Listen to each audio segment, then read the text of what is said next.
So, we're on episode 6, and I'm going to have to stop doing this before we get to 10, otherwise it's going to be a sudden and grisly change for number 11. So, we have finished our first run of 5 episodes surrounding, I suppose we call these the society episodes, and that was sparked off by our first episode of Let's Ask Some Questions, to running through how nations work, neoliberalism, how to affect change all the way up to socialism as a possible alternative, and then this episode. So what is this episode? Well, every 5 episodes of our show, of Crisis Talks, will hopefully make up a cohesive subject, if you will. So, these are the society episodes, the next 5 are going to be the ones we do on information. And the 6th one, so 6 or 12 or 18, will be one of these episodes. These episodes we're going to call Taking Stock, I think I like the name of. It will be an opportunity for me to just go over the stuff we've already talked about, give you guys a bit of a break from theory, and just kind of think about how it's gone so far, and also to answer any questions that you guys have put to the channel. And also to kind of update you on what's coming up and maybe any changes we're having to the channel. So let's start with the video so far, I think. Broadly, I'm not gonna lie, I'm really happy with how things have gone so far. I think the videos we produced were concise and reasonably engaging. I think the feedback we got from people was, apart from technical feedback, which we'll get onto in a second, the content feedback was pretty strong. People were quite happy with what we've done so far. It seemed to be that people were engaging with the content in a way that we wanted them to engage with it, from a reasonably neutral stance and keeping an open mind throughout, which was the goal. Technical stuff was a slightly different story. So we're currently recording this just on a webcam with a built-in mic, and it's a good webcam and a good built-in mic, but it's not perfect and it does pick up some background noise. We hopefully, as of next episode, will be changing to a slightly more professional setup. Over the last few weeks we've been acquiring some more sophisticated equipment, cameras and a microphone and a little audio recorder and some studio lights, so that hopefully next episode you will see a big difference. I will probably not be sat here, I will be sat, you can't see it, but over there is where we're going to build a new set, and that will hopefully fix some of the audio complaints, the video complaints, and complaints is the wrong word, criticisms is the right word, that people have had.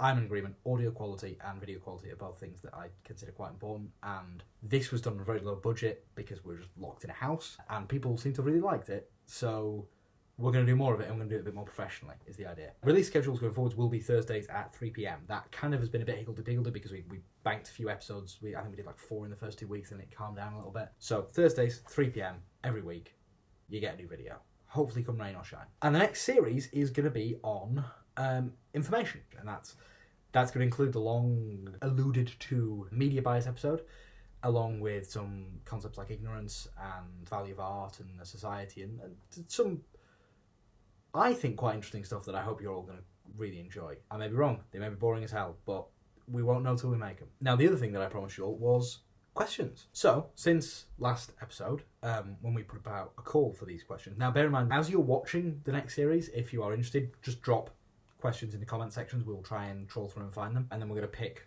maybe 4 or 5 to answer at each of these. It will not be based on likes, particularly, maybe. I don't know. I'm not sure how we're going to rank it.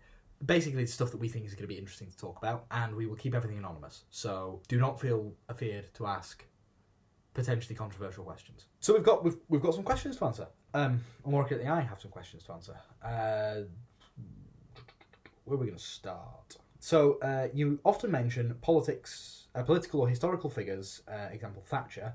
Can you tell us a little bit more about how they fit into what we've discussed? So, Margaret Thatcher was a Prime Minister in the United Kingdom, the first female Prime Minister of the United Kingdom, and was the leader of the Conservative Party. She is one of the most controversial political figures in certainly modern political history, and when she died a few years ago, Ding Dong the Witch is Dead got to number 2 in the UK charts. So, that's fairly controversial. Some people hail her as a saint, some people hail her as the devil, and she is of particular interest to the last series because it was under her rule in the UK that we transitioned into neoliberalist society. She was a huge proponent of a guy called Friedrich Hayek, who was an economist who was a big fan of neoliberalism, and things like using unemployment as an economic lever, so high unemployment to force people into undesirable work, because you can't get any other job but in X industry, so you better go and do it. Controversial. The US equivalent, I think, is probably Ronald Reagan, who I've mentioned a couple of times as well.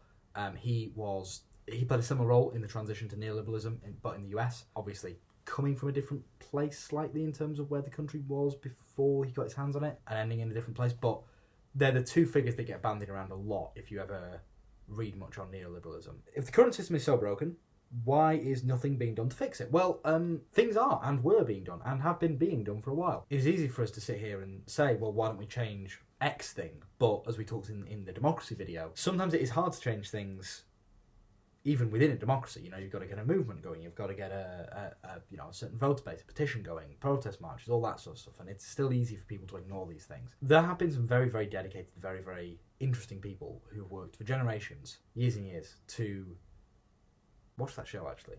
If you've never watched it, it's really good. To affect social change towards the more equitable, fair end of the spectrum. And things are being done about it, but it is hard to change countries. You know, as we talk about nations, they are constructs of the status quo, and it is not easy to convince 68 million people, for example, of anything. Even that a virus is real.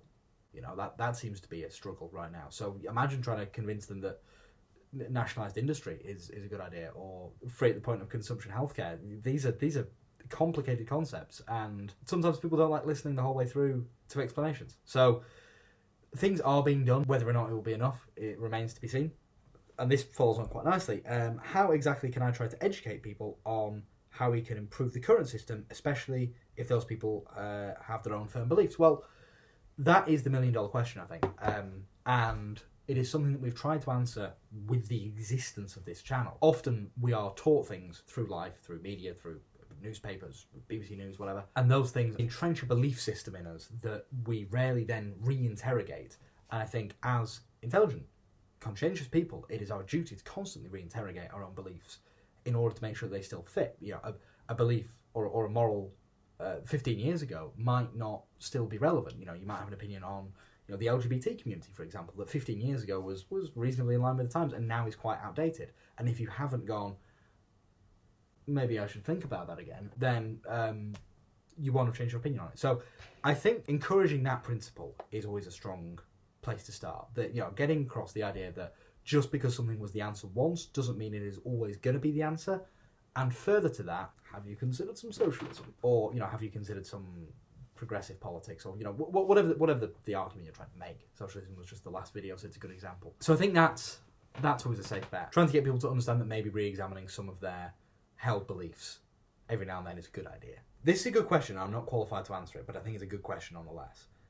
What do you think will change within the political landscape in the aftermath of the pandemic? I know I just said the last one was the million-dollar question. This one right now is the million-dollar question. Pundits and political theorists and professors of, you know, economics and politics and philosophy are currently racking their brains trying to equate the current climate and the current crisis to a historical example so they can seem to predict in some way what may happen after all this passes. And I think that is extremely difficult to do. And I'm absolutely not qualified to do it. So, you know, just bear in mind that it's going to change. So yeah, if I had to make a guess, I think you'll probably see a rise in another one in kind of nationalist sentiment of like, well, you know, we handled it this way and you messed it up for everyone. Probably a lot of kind of trying to blame other countries for the whole crisis. But you might also see a re-emergence of more collectivist politics as well. I mean, we've talked about a lot of examples of collectivism working in communities over the course of this pandemic. So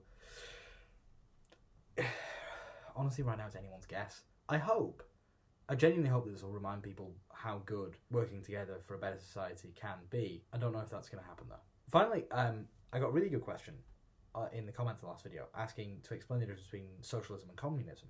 And I thought this was actually something I should have addressed in the socialism video, because you hear those words together an awful lot. You know, the USSR was the Union of Soviet Socialist Republics, so it's in the name of like the most famous communist state of all time. So I think naturally people equate those two words quite a lot, and often communist states will call themselves socialist states in order to appear less intimidating or less authoritarian. I think the key difference, to be honest, is to give you the dictionary definition of each of them, and then examine it from there, to be honest. Okay, so Socialism, a political and economic theory of social organisation which advocates that the means of production, distribution and the exchange should be owned or regulated by the community as a whole. That was what we talked about in the last video, and I think you should probably be able to get that definition from that video. Communism, a theory or system of social organisation in which all property is owned by the community and each person contributes and receives according to their ability and needs. It's a small distinction, but it's very, very important. Socialism states that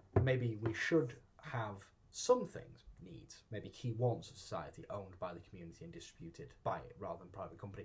Communism states that everything should be under that boundary. Now, again, you can figure out where you sit on that political spectrum, but communism is also historically much more open to autocratic rule. We talked in the socialism video about democratic socialism and autocratic socialism. Well, autocratic communism and democratic communism, there's never really been, to my knowledge, many democratic communist states. There's been lots of autocratic communist states because that ability to control the production of everything lends itself very easily to exploitation to the people at the top. You take the USSR, that's where, like, you know, Joseph Stalin comes into the picture and Nikita Khrushchev and people like that, where you've got one person taking control of everything because they produce and manage everything.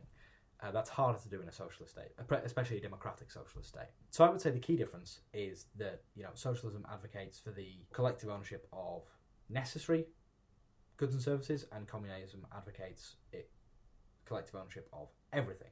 The question also went on to ask if socialism could become communism. Well, of course it can. There have been plenty of political movements that have started out as one thing and ended up as another. I mean, we can think of a few of those ourselves, I'm sure. That's the risk with any political movement. You know, if you drift left, you might go way out into sort of totalitarian communism. If you drift right, not that we'd ever do that, we drift straight into into fascism. So yeah, of course it carries a risk, but any functioning society, or any society that is conscious of that risk, should carry inherent sort of disincentives for that to happen. You know, a strong and free media is a really, really big one. If you have a truly, when I say truly free media, I mean media not owned, we can talk about this in the media episode, but media not owned by stakeholders, if you will. That can be the state, or it can be big private companies, bear in mind. A truly free press is probably the biggest disincentive to extremist ideology in politics. You know, if you can have a socialist state that will stop itself from drifting left if the media isn't owned by the state. So you remember, the communism produces everything, right? Easy to manipulate. If we drift right and we go to sort of, you know, rampant capitalism all the way to fascism, you can be pretty certain that the media will be backing that up. We have seen it in recent years with kind of very nationalist media sentiment. Okay, question time over. I hope that was interesting. This is all one big experiment, and if people don't like these episodes or think they should happen more infrequently, we're going to make them more infrequent. If people like them, we'll keep them. But before I sign off, I just wanted to say a big thank you. Firstly, to anybody who has watched, shared, commented, liked, or subscribed in the last few weeks. Your feedback genuinely means the world to us, and we're just glad it reached somebody. Specifically, I would like to mention a couple of people. Firstly, Freddie, thank you so much for your YouTube advice, buddy. That was great. And the channel hopefully looks a lot more professional for your input, and you can see that. Secondly, Sam, you will see his new outro. Yeah, we're getting professional here. His new outro that will be tacked onto the back of the next series. He did that. Sam, thank you so much. It's so appreciated that you took the time to do that. I thank you. And finally, just a quick mention, James, your comments are always appreciated, and keep learning, man. Anyway, wherever you are in the world, stay safe, and thank you very much for watching.